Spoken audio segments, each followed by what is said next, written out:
Assalamualaikum warahmatullahi wabarakatuh. Sejarah pedang Zulfikar, senjata legendaris Rasulullah yang diwariskan kepada Sayyidina Ali. Sahabat Portal Hidayah yang dirahmati Allah Subhanahu wa taala, pedang Zulfikar dipercaya sebagai senjata paling kuat yang dimiliki oleh Nabi Muhammad SAW. Dalam sejarah Islam, pedang ini memang paling dikenal dibanding senjata lain yang digunakan pada masa itu. Bentuk pedang Zulfikar dikenal dalam beragam versi, tetapi yang paling populer dipercayai berbentuk melengkung dan berujung ganda. Pedang Zulfikar yang konon berkekuatan sama dengan 1.000 tentara, pada akhirnya diwariskan kepada Ali bin Abi Thalib. Nama pedang Zulfikar sendiri berasal dari kata fikar, yang berarti pembedaan atau pembagian. Sejarah pedang Zulfikar sebenarnya masih belum diketahui dengan pasti. Namun menurut kepercayaan umat muslim, pada masa perang Badar, Nabi Muhammad SAW mematahkan sebuah ranting yang secara ajaib berubah menjadi pedang Zulfikar. Ada pendapat lain yang menyatakan bahwa pedang Zulfikar dikirim oleh Allah melalui malaikat Jibril saat Nabi Muhammad sedang berdoa dalam pertempuran Khandaq. Pendapat lainnya lagi mengatakan bahwa pedang Zulfikar adalah hasil rampasan sewaktu perang sedang berlangsung. Sementara versi lain lagi menyebutkan bahwa pada abad pertengahan, pedang besi dan baja diproduksi secara masif dan digunakan untuk bertempur. Setiap tentara dilatih menggunakan pedang, sehingga semua jenderal kerajaan, raja, serta kaisar memiliki pedang pribadinya masing-masing. Salah satu pedang yang dipunyai oleh Nabi Muhammad SAW adalah pedang Zulfikar ini. Diceritakan, Ali radhiyallahu anhu menunjukkan keberaniannya yang tak ada duanya saat ia mencerai-beraikan siapapun yang mencoba mendekati Nabi SAW. Ali radhiyallahu anhu menghantam mereka dengan pedangnya. Lalu malaikat Jibril turun kepada Rasulullah SAW dan berkata, "Ya Rasulullah, ini adalah hiburan bagimu."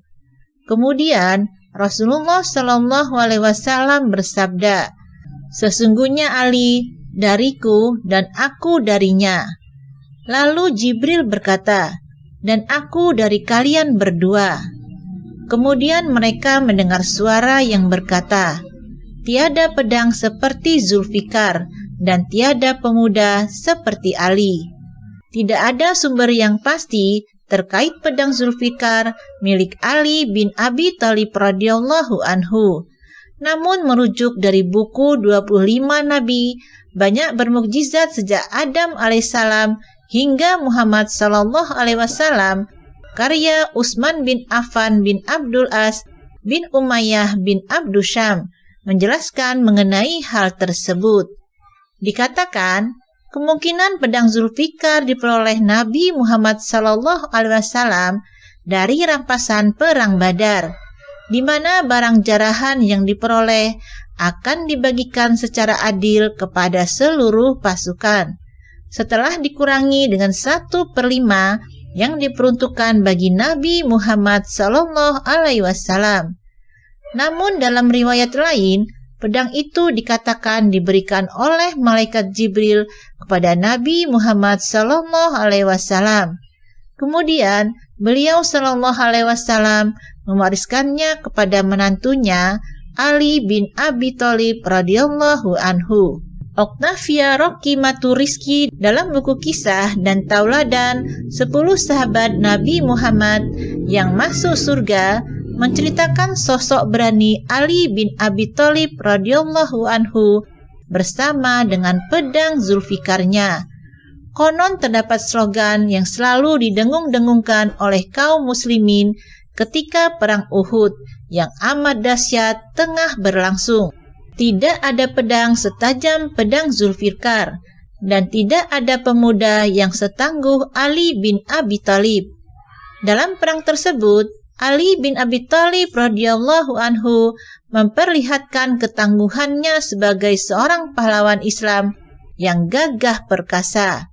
Ia dikenal sebagai bagian bangsa Arab yang mempunyai kemahiran memainkan pedang dengan tangguh. Sementara itu, baju besi yang dimilikinya berbentuk tubuh bagian depan di kedua sisi dan tidak ada bagian belakangnya.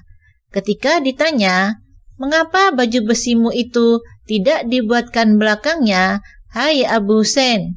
Maka Ali bin Abi Thalib radhiyallahu anhu akan menjawabnya dengan mudah, "Kalau seandainya aku menghadapi musuhku dari belakang, niscaya aku akan binasa."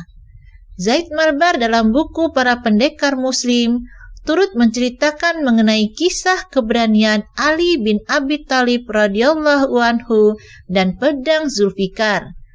Ali bin Abi Thalib radhiyallahu anhu yang merupakan sepupu dan menantu Rasulullah sallallahu alaihi wasallam yang sejak kecil berada dalam pengasuhan sang Nabi sallallahu alaihi wasallam sangat baik akhlaknya. Bahkan pada saat perang, jika musuhnya terbuka pakaian bagian bawahnya, Ali radhiyallahu anhu akan berhenti dan tak akan melanjutkan pertempuran. Suatu saat setelah menikah dengan Fatimah Az-Zahra binti Muhammad sallallahu alaihi wasallam, perang Badar pun pecah. Pada pertempuran ini, Ali bin Abi Thalib radhiyallahu anhu masih berusia 25 tahun. Telah berhasil menjadi kesatria utama dengan membunuh banyak orang dari kaum kafir Quraisy. Tidak berhenti sampai di situ saja. Kisah kepahlawanan Ali radhiyallahu anhu juga terus berlanjut pada perang Khandaq saat ia memerangi Amr bin Abdi Wud. Hanya dengan satu kali tebasan, Ali radhiyallahu anhu bersama pedang Zulfikar itu mampu membelah langsung sang musuh menjadi dua bagian. Kemudian, pada saat meletusnya pertempuran Khaybar, karena kaum Yahudi mengkhianati umat Islam dan perjanjian Hudaibiyah, Ali bin Abi Thalib radhiyallahu anhu tampil kembali menjadi sosok pemberani yang telah didoakan oleh Rasulullah sallallahu alaihi wasallam bahwa ia akan mendapat kemenangan saat meruntuhkan benteng Khaybar. Bahkan Nabi Muhammad sallallahu alaihi wasallam menyebutnya sebagai seorang panglima yang dicintai oleh Allah Subhanahu wa taala dan Rasul-Nya. Perang Khaybar pun dapat dimenangkan dan tentara yang dipimpin oleh Marhab dan Yasin juga mampu dikalahkan. Padahal kedua panglima Yahudi itu memiliki badan setinggi 5 kasta.